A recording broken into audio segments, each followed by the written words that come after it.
El día de hoy vamos a hablar sobre autismo, sobre neurodivergencia, sobre cómo se detectan las señales que hay alrededor de este tipo de pacientes y sobre cómo atendemos estos diagnósticos. Entonces, es una plática complicada dentro de lo que cabe, pero voy a intentar hacerlo lo más sencillo posible. Entonces, empecemos por lo primero, definiciones. Lo primero y más importante es entender que el autismo es un trastorno del neurodesarrollo. ¿A esto con qué nos referimos? Con que el cerebro tiene una forma de comunicarse y generar conexiones neuronales. Cuando una persona tiene las características del trastorno del espectro autista, lo que sucede es que algunas de las conexiones neuronales no hacen las cosas que supuestamente deberían de hacer de la forma correcta. Esto lo que hace es que dificulta la comunicación social, las interacciones y genera muchas veces algunos patrones de comportamiento que pueden llegar a ser repetitivos y restringidos. Justamente, de hecho, esta es una característica muy importante porque luego lo vamos a tomar para la discreción y la definición de lo que va a ser el diagnóstico. Ahora, ¿qué es la neurodivergencia? La neurodivergencia es el momento en el que se empieza a generar una formación distinta a lo que debería de ser el cerebro común.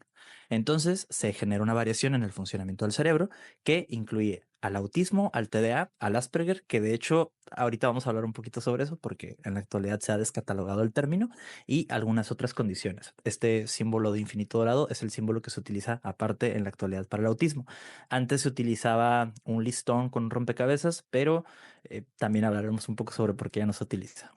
Ahora, ¿cuáles son los mitos comunes sobre el trastorno del espectro autista? Bueno, lo primero, ¿el autismo es una enfermedad? No, el autismo no es una enfermedad, el autismo es un trastorno. Los trastornos, a diferencia de las enfermedades como tal, tienen que ver con una formación distinta y siempre se mantienen en el rango de lo mental antes que en el ámbito meramente físico. Aquí, justamente, consideramos la parte multifactorial. Tenemos este bello mito sobre que las vacunas causan autismo, que tiene que ver con una situación muy extraña que se da hace muchos años, donde se empieza a notar que hay más personas con autismo.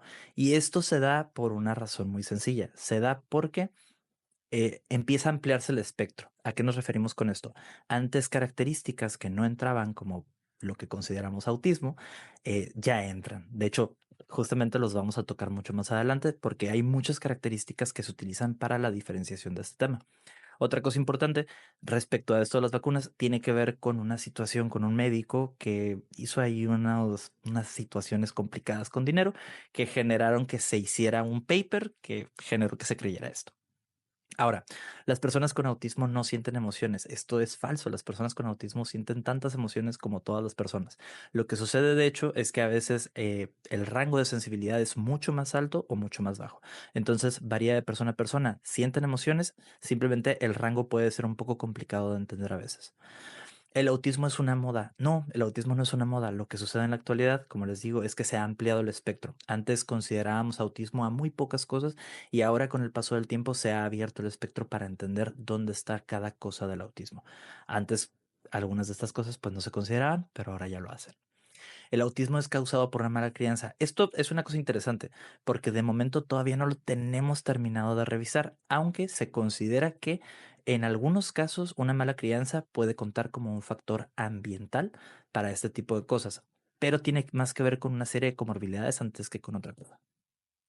Las personas con autismo son superdotadas. Esto es una de estas mentiras que vienen desde Hollywood, específicamente por personajes como Sheldon Cooper de la teoría del Big Bang o personajes como este chico que sale en The Good Doctor, que intentan ser representaciones de lo que es el día a día del autismo, pero realmente no terminan de encajar con lo que es el día a día.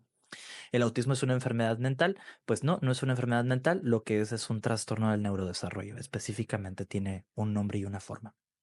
Ahora, para la detección pasan varias cosas, ¿no? Lo primero es que para hacer una detección de la forma correcta necesitamos pasar por una serie de cuestionarios para padres y cuidadores. Esto se da cuando el niño es pequeño.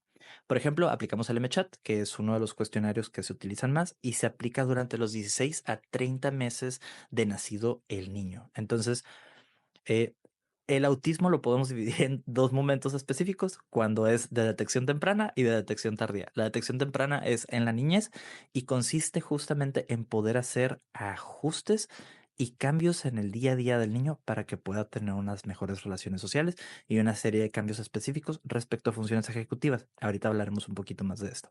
Está el ELADOS, que es una evaluación observacional. Esta normalmente se puede aplicar con los profesores de las primarias, de las secundarias incluso, pero de preferencia en las primarias, que es donde el niño se empieza a relacionar más con los demás. También se puede aplicar en kinder, pero es un poco más extraño que se aplique ahí. Tiene que haber una cantidad muy severa de sospechas. También está el ADR, que es una entrevista semiestructurada, donde yo básicamente haré algunas preguntas a los padres y voy a obtener pues información sobre cómo se comporta el niño en su día a día. Y esta información me va a revelar algunas cosas que podrían decirme si sí o no el niño es autista. También tenemos una serie de escalas de evaluación, como el GARS-2, que lo que hace es que evalúa una gama de propiedades, habilidades y comportamientos del niño que podrá o no tener y justamente nos va a decir. Esto es bien importante. ¿Por qué? Porque en el autismo una de las cosas que pasa es que al ser un espectro, muchas de las características se van cambiando e intercalando. No todos los autistas tienen las mismas características entre ellos. Ahora, una de las pruebas que más utilizo yo, al menos cuando tengo una sospecha de autismo con uno de los pacientes, es el RATS-R. Esta prueba es muy bonita porque revisa muchísimas características, pero específicamente se utiliza para intentar encontrar Asperger. Ahora, ¿por qué Asperger? Bueno, esto es también muy interesante. El Asperger es un término que en la actualidad ya no se usa. Se descatalogó aproximadamente en el 2013 y se saca del manual psiquiátrico para meterlo justo con el trastorno del espectro autista y se agrega junto a sus niveles. Ahora, esta escala lo que hace es medir una serie de variables que son bastante distintas. Ahorita se las voy a platicar todas. Y lo que hace es que a través de estas variables define o no si la persona tiene la probabilidad de un diagnóstico tardío. Y de hecho, para esto necesitas aplicar esta prueba solamente cuando la persona tenga más de 16 años. Entonces, esta es una de las características importantes. Si se fijan, pues aquí hay un puntaje, todo está en inglés, pero los puntajes van desde los 25 a los 240, donde el 25 dice de plano no, no eres autista, y el 240 pues sería la prueba máxima, pero de momento no ha pasado que alguien llegue hasta este punto. De hecho, a lo máximo a lo que se ha llegado es al 227. Ahora, esto es lo que me interesa mucho, las subescalas. Las subescalas en las que se divide, en las que se divide esta prueba son muy interesantes porque define el autismo a través de cuatro variables muy importantes: el lenguaje, las relaciones sociales, lo sensorial y lo motor y los intereses específicos. Entonces, lo que sucede es que, por ejemplo, si revisamos el lenguaje, tenemos a personas que hablan como si fueran personajes de películas o de series, muy hollywoodenses. Lo que hacen es que imitan lo que han visto o escuchado y entonces utilizan esta forma de hablar para poder comunicarse con las demás personas cuando hay un problema en el lenguaje. La charla pequeña o el famoso small talk es lo que pasa cuando estamos nosotros en la fila del banco o cuando estamos haciendo una pequeña espera, ¿no?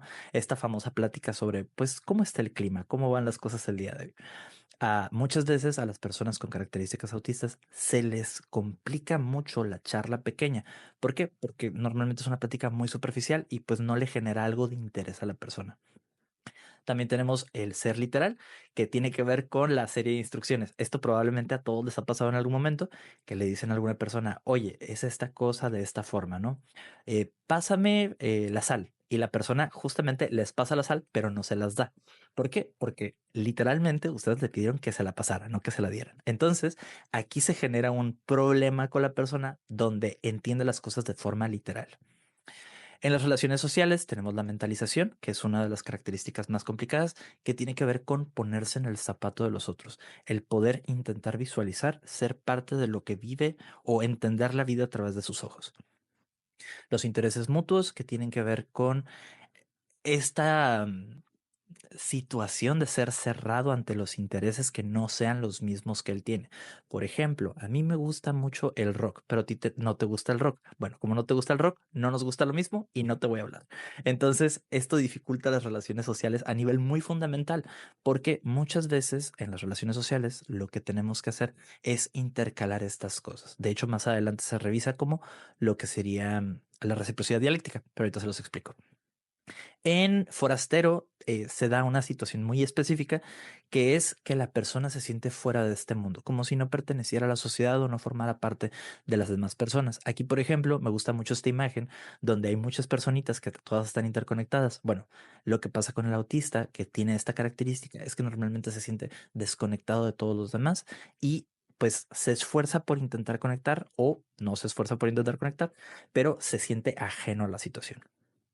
Franqueza tiene que ver con estos momentos en los que se les considera rudos o groseros o desagradables por hablar con la verdad, por hablar de forma directa y franca, justamente.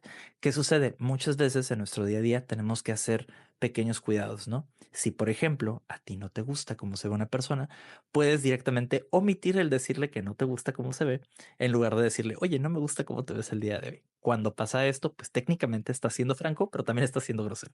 Entonces hay una dificultad para entender cuál es el límite de estas dos cosas. Ahora, la reciprocidad dialéctica tiene que ver con poder hablar y ser recíproco con nuestro diálogo. Yo hablo, tú hablas y entonces nos entendemos. Lo que sucede aquí es que no hay una reciprocidad dialéctica. Como yo no te entiendo y tú no me entiendes de vuelta, pues entonces no hablamos. Y esto justamente pues dificulta las relaciones sociales. Tenemos la reciprocidad emocional que tiene que ver con no entender exactamente qué está sintiendo emocionalmente la otra persona. De hecho, hay varias pruebas de carácter neuropsicológico que tienen que ver con el entendimiento de las caras y las facias. Si yo hago esto, pues entenderán que probablemente estoy feliz, pero si le hago así, probablemente entenderán que estoy triste. Ahora, ¿qué sucede? Muchas veces el autista no puede diferenciar estos gestos. No es en todos los casos, repito, pero hay muchas dificultades para entender a veces. Complicaciones en el procesamiento auditivo. Esto es algo muy interesante y normalmente tiene que ver con una serie de hipersensibilidades o hiposensibilidades.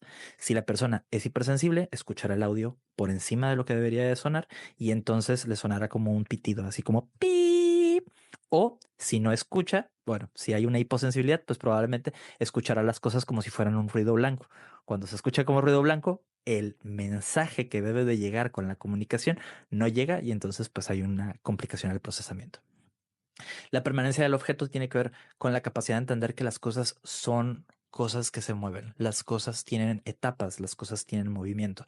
Muchas veces una de estas características es me voy a mudar. Bueno, es que como te vas a mudar, pues ya no te voy a ver, entonces ya no vas a ser mi amigo.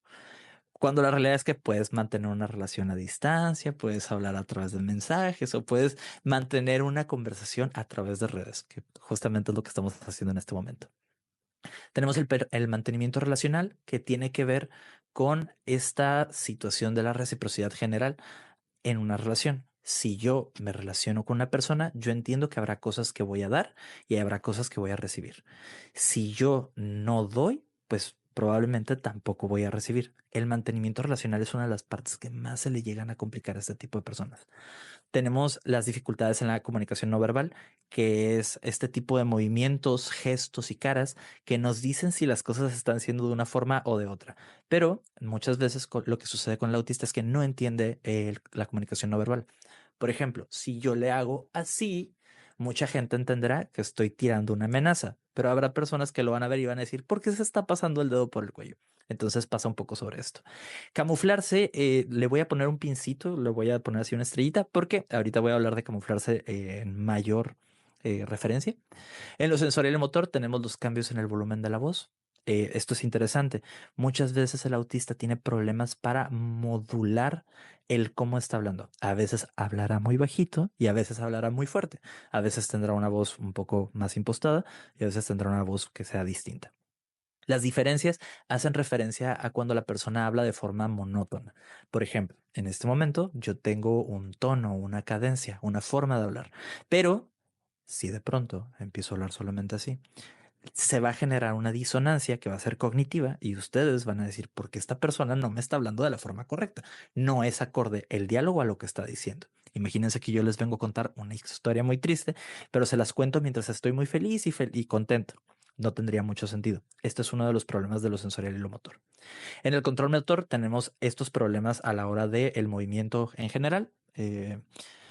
Tenemos unos movimientos a los que llamamos los movimientos grotescos, que justamente tienen que ver con moverse de formas extrañas o aversivas que no son cómodas, al menos a la vista. Por ejemplo, en este momento yo me encuentro de esta forma y muevo mis manos, pero un movimiento grotesco podría ser estar de esta forma, con el brazo hacia atrás y con este brazo aquí. Es un movimiento extraño, no tiene mucho sentido estar así, pero hace sentido respecto al control motor. Lo que hace es que las personas tienen dificultades en este control y lo hacen de forma totalmente inconsciente. Y en los sensoriales tenemos todo lo que son hipersensibilidades e hiposensibilidades, que algo se sienta muy fuerte o que algo no se sienta para nada. Aquí de hecho es uno de los de las características más comunes. En televisión o en series se nos presenta como este momento en que se empieza a sonar un sonido y empieza a sonar algo así como pi y la persona se empieza a alterar, ¿no? Todos los sentidos se empiezan a alterar, la persona se empieza a poner nerviosa y pues de pronto habrá un grito por ahí, ¿no? Y en los intereses específicos tenemos el enfoque al detalle, que esto es una cosa que justamente después lo podemos correlacionar con el TDA, que es uno de los trastornos con los que tenemos una comorbilidad. También les hablaré un poco de esto adelante. Y tiene que ver con el enfocarse solamente en los detalles de las cosas, pero no en el gran panorama de las cosas.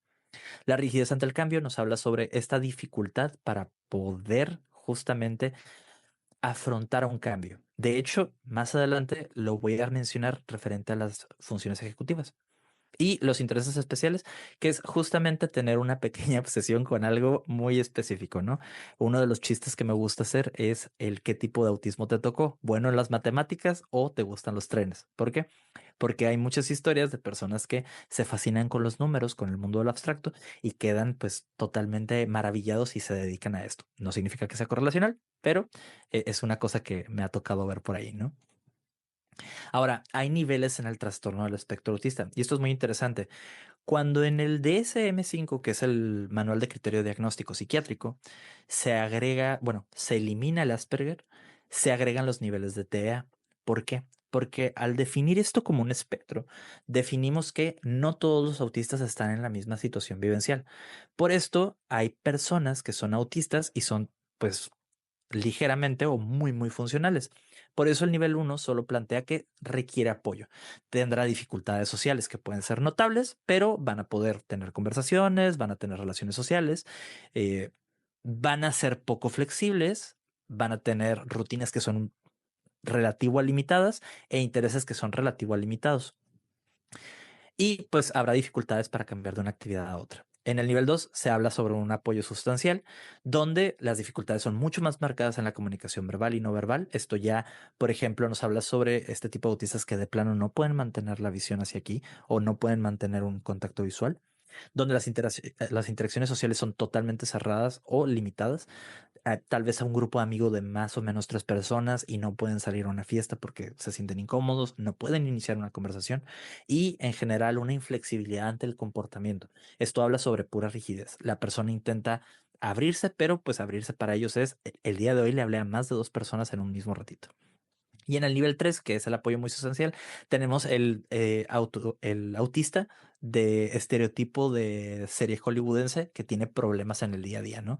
Donde de plano se le necesita hacer muchos acercamientos para la parte verbal, para la parte no verbal, donde las interacciones sociales son totalmente limitadas. La persona genuinamente tiene muchos problemas.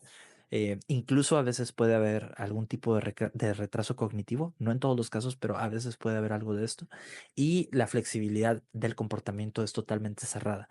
Para esto se utilizan un tipo de terapias muy específicas que pueden ayudar, pero realmente se necesita un apoyo muy sustancial en este nivel. Es más raro de verlo, pero pues es lo que más entendemos cuando hablamos sobre autismo.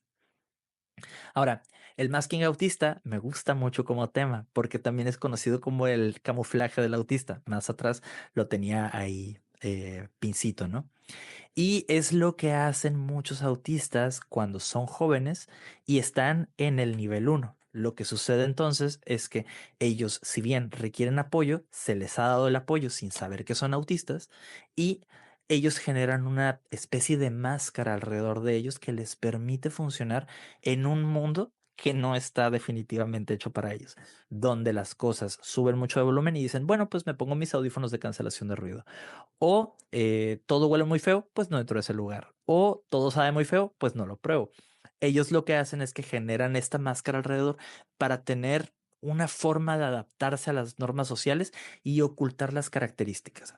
El autista que hace masking sufre su autismo en silencio, mientras que el autista que no hace masking hace que los demás compartan el sufrimiento con ellos, ¿no? Hacen que pases este tipo de situaciones donde todo se vuelve más complicado.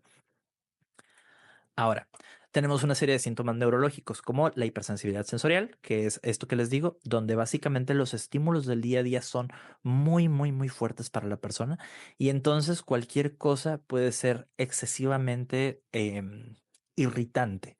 Por ejemplo, habrá personas que estarán escuchando esto que me pueden decir, bueno, es que a mí me incomoda mucho la etiqueta de algunos suéteres. ¿Por qué? Pues porque no sé, se siente raro. Bueno, lo que puede pasar es que generalmente la etiqueta sea muy incómoda o que exista una hipersensibilidad alta. También hay hipersensibilidad al audio, al olfato, a la visión y a todas estas otras cosas. La hiposensibilidad es lo mismo, pero al revés. En lugar de sentirlo, no sienten nada. Y esto es muy interesante porque, por ejemplo, hay muchos autistas que tienen mucha tolerancia al dolor, o sea, de no sentir lo que hace. Y esto, pues, puede ser muy útil o puede ser terriblemente malo porque justamente el dolor nos sirve para entender algunas cosas, por ejemplo, que nos debemos de quitar de algún lugar. Entre las dificultades motoras, pues ya les había comentado, pues se generan estos movimientos grotescos que no podemos controlar o que a veces podemos controlar, pero pues nos genera un cansancio extremo. Las alteraciones del sueño que tienen que ver con justamente no poder conciliar el sueño de la forma correcta, normalmente porque el sistema nervioso está totalmente lleno de estímulos que están ahí movilizándose y la persona no puede llegar a concretarse. O mantenerse dormido todo el día. Las alteraciones del sueño van para arriba y van para abajo. Estar dormido todo el día también es una alteración del sueño. Los problemas gastrointestinales también son muy comunes y esto tiene mucho que ver con las hipersensibilidades, porque si una persona tiene una serie de dificultades para comer, comerá muy poco. Entonces, la ingesta de alimentos será sesgada y al hacer esto de esta forma, lo que sucede es que generará una serie de problemas. Y convulsiones, esto es una cosa muy interesante. Hay una correlación que todavía no se termina de entender a nivel exacto, pero sabemos que muchas de las personas que tienen trastorno del espectro autista también tienen una tendencia muy fuerte a tener convulsiones o epilepsia. De hecho, comorbilidades, esto es una cosa muy interesante. Las comorbilidades son estas enfermedades que vienen acompañadas de.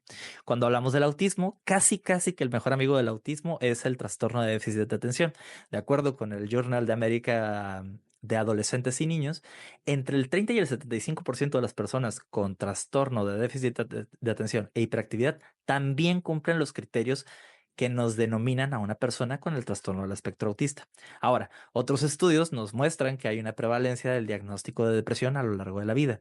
Esto es el 40.2 entre los adultos. De hecho, esto es algo muy interesante. No tengo el dato exacto, pero en algún momento leí que la media de vida llegaba hasta los 40 años cuando la persona no había sido diagnosticada en el momento correcto. Y esto tiene que ver con que justamente hay un proceso de terminación de la vida previa. Ahora, aproximadamente el 40% de los casos que tienen trastorno del espectro autista también son diagnosticados con al menos uno de los trastornos de ansiedad que pueden haber. Y el 17% de los casos de trastorno del espectro autista son diagnosticados con trastorno obsesivo compulsivo. Esto también es muy interesante porque lo que sucede aquí es que algunas de las características del trastorno obsesivo compulsivo son tomadas para revisar si la persona es autista o no. Muchas veces el gran diferenciante tiene que ver con algunas posiciones específicas como la limpieza o los gérmenes, que normalmente son más comunes en el TOC que en el autismo. Ahora, este es uno de los temas que me interesaba mucho platicar, las funciones ejecutivas. Bueno, las funciones ejecutivas son un conjunto de habilidades cognitivas que nos permiten tanto planificar, organizar, resolver problemas, mantener la atención y controlar nuestras acciones. En este caso, utilicé esta imagen de la silla o de una batería porque hay dos ejemplos que me gustan para explicar las funciones ejecutivas. Por ejemplo, uno de los ejemplos que más me gusta es el de la silla de ropa que tienes en tu cuarto. Hay muchas personas que cuentan con una silla en su cuarto donde a veces ponen ropa que no está sucia, pero tampoco está limpia. Está ahí como en una especie de limbo extraño. Entonces, ¿qué sucede? En lugar de organizar esta ropa, la ponen arriba de la silla pensando, bueno, eventualmente lo voy a hacer. Pero Durante meses se está moviendo esa ropa de un lugar y luego sacan las cosas de ahí, se la ponen, luego la vuelven a meter y están en un proceso constante de hacer esto. ¿Por qué sucede? Bueno, pongo esta batería porque una de las cosas que sucede es que las funciones ejecutivas nos quitan energía del día a día. Ahora, planteémoslo de la siguiente forma. Imagínate que tú eres una persona totalmente neurotípica. Te levantas en la mañana, tienes tu 100% de energía, desayunas, haces tus cosas y vas a lo largo del día, vas a la escuela, pierdes el 20% de tu energía, convives con amigos que tienen problemas, pierdes otro 10 y así vas por el día perdiendo energía hasta que llegas a la noche. Hiciste tu última cena y te queda un 15% de energía. Ya terminaste tus tareas y todo. Pues perfecto. Vas a dormir y al día siguiente despiertas con el 100%. Lo que sucede con el problema de las funciones ejecutivas es que las cosas que pueden ser muy sencillas nos cuestan más de lo que nos debería de costar. Por ejemplo, acomodar esta silla de la ropa. ¿Qué sucede entonces? Bueno, digamos que nosotros nos tardaríamos 5 minutos en acomodar toda la ropa. Sí, pero para yo acomodar toda la ropa, primero tengo que pensar y planificar cómo lo voy a hacer. Bueno, voy a preparar toda mi ropa. No, mejor lo que voy a hacer es que la voy a acomodar en un lado. No, mejor. Y entonces empieza este proceso cognitivo donde la persona no puede decidir el cómo va a organizar sus cosas, cómo va a jerarquizar la situación para poder empezar a hacer las cosas y movilizarse. La resolución de problemas se vuelve muy complicada para las personas que tienen complicaciones en las funciones ejecutivas porque la resolución de problemas justamente nos requiere energía. Entonces, imaginemos a una persona autista que tiene dificultades para la comunicación social. Y en la comunicación social, una de las cosas que tiene de pensamiento es no debo ser grosero, no debo hacer preguntas imprudentes, no debo hacer comentarios extraños, no me debo de ver raro, no debo hacer movimientos grotescos. Entonces, lo que sucede es que ellos, mientras están manteniendo una conversación normal, y tú los ves totalmente normales, están perdiendo mucha energía porque están intentando controlar todo el cuerpo al mismo tiempo y pensar y mantenerse aparte en la conversación, aparte de ser recíproco dialécticamente y emocionalmente, a sentir o decir que no o poner una cara triste cuando les cuentan algo triste. Y finalmente, pues mantener la atención se vuelve complicado en este proceso de las funciones ejecutivas, ¿no? Básicamente, pues nos ayudan de manera a ser flexibles y adaptarnos a diferentes situaciones. Ahora, ¿cuál es el afrontamiento ante este tipo de trastorno? Lo que sucede o lo que se recomienda es terapia neuropsicológica con una intervención en el proceso de las funciones ejecutivas, donde el neuropsicólogo hará una revisión del día a día del paciente y va a decir, bueno, lo mejor para este paciente es que haga un cambio en esto y en esto. Digamos, por ejemplo, la frustración. Bueno, como el paciente se frustra mucho, vamos a buscar una terapia que le permita cambiar el nivel que tiene de frustración ante las cosas o afrontar esta frustración de una forma más tranquila, ¿no? El tratamiento psiquiátrico se utiliza en caso de comorbilidades. Esto es una cosa muy interesante. Como muchos de los autistas tienen comorbilidades, tanto ansiedad o depresión, lo que va a suceder es que el tratamiento psiquiátrico les va a ayudar a estabilizarse en su día a día y ya estabilizados, entonces podemos trabajar con otras cosas.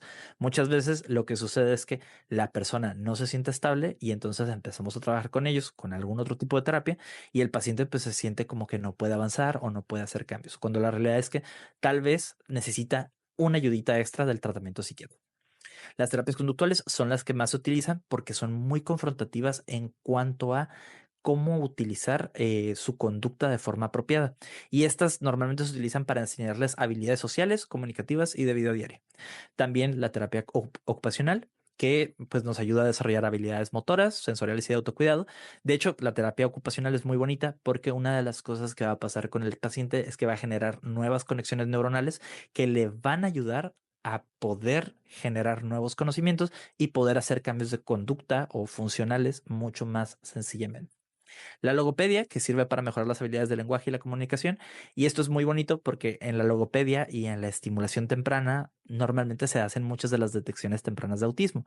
Por ejemplo, mi hijo que tiene 2 o 3 años tiene muchas dificultades de lenguaje. Entonces lo mando con alguien que hace estimulación temprana.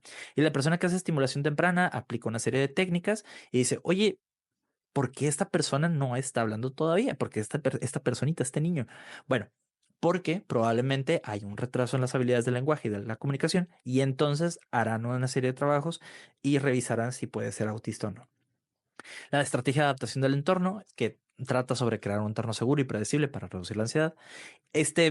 Me gusta mucho hacer este ejemplo sobre una especie de silla de ruedas, donde el planteamiento es, si nosotros vamos por nuestro día a día viendo la calle, habrá lugares que tengan una rampa, ¿verdad? Y esta rampa es para esas personas que tienen problemas para subir unas escaleras. ¿Por qué? Porque tienen una silla de ruedas. Entonces subirán por la rampa con su silla de ruedas y serán felices y harán las cosas que tengan que hacer. El autista tiene una especie de silla de ruedas para las situaciones sociales. Entonces, lo que va a suceder en muchas ocasiones, no solo el autista, el neurodivergente, lo que va a suceder es que habrá personas que permiten estas rampas de forma etérea, mágica, y generarán un entorno seguro para estas personas y se acercarán mucho. Los autistas se sienten muy seguros con ciertas personas que tienen la capacidad de permitir estos espacios. Y los apoyos sociales, que es la importancia de grupos de apoyos, redes sociales y empezar a hablar sobre este tema. En la actualidad tenemos mucho conocimiento sobre lo que es el autismo a comparación de lo que era hace 10 años o 20 años o 30 años. De hecho, entre más avanzamos, pues más entendemos cómo funcionan estas mecánicas cerebrales y cómo nuestros neurotransmisores se activan o desactivan ante distintos estímulos. Ahora, ¿qué estrategias se recomiendan? Por ejemplo, están las técnicas de relajación, de respiración profunda o de meditación o el yoga. Esto es bien interesante porque algunas de las técnicas de relajación que incluyen la respiración profunda, una de las cosas que generan es regulación del sistema nervioso. Nuestro sistema nervioso, como les dije hace un ratito, está recuperando los estímulos de todo el día y de todas las cosas que está viendo en el día. No solo de las cosas de las que somos conscientes. Ojo y muy importante, cuando nosotros vemos a la calle, no solo vemos este cachito que está aquí o este cachito que está aquí, realmente estamos viendo todo el panorama que incluye el cielo, la tierra y lo que hay poquito más abajo y aparte estamos recuperando todos los sonidos, los olores y muchas veces lo que hace nuestro cerebro es filtrar eso para que no nos haga ruido. Muchas veces lo que sucede entonces con el autista es que todos estos estímulos se van a quedar ahí atorados y pues justamente generarán una serie de problemas después. El ejercicio físico como una forma de reducir el estrés, justamente hacemos hincapié en este mismo espacio. El ejercicio físico de forma natural nos ayuda a reducir el estrés y mejora nuestro estado de ánimo con la generación de endorfinas, de dopamina y de otro tipo de neurotransmisores. ¿Qué sucede entonces? Si hacemos ejercicio físico, probablemente nos vamos a sentir mejor y entonces también, de hecho, se activará una respiración profunda en el proceso. Resolver problemas. Esto es una cosa muy interesante. Con el autista o con el paciente con autismo o un tipo de neurodivergencia, lo que se hace es ayudarle a hacer una resolución de problemas. ¿Por qué? Porque muchas veces no va a tener un entendimiento total de la situación o del problema. Como no tiene un entendimiento de la situación o del problema, tendrá una serie de dificultades sociales. Pero si nosotros hacemos el acercamiento y le decimos, mira, esto es problemático por esto y por esto y por esto, la persona va a decir, ah, ok, entonces va a poder resolver y va a poder aplicar esa misma regla a otro tipo de situaciones. Y pues como les digo, buscar apoyo social. Esto es bien importante. Tiene que ver con hablar con amigos, familiares o el terapeuta. Si tú tienes a una persona que tiene trastorno del espectro autista, lo que se recomienda es informar a la familia y explicarles cómo ayudarle a que la persona se sienta mejor. Para esto necesitamos un diagnóstico completo donde entendamos dónde están las dificultades y después poder empezar a ayudarle sobre esto.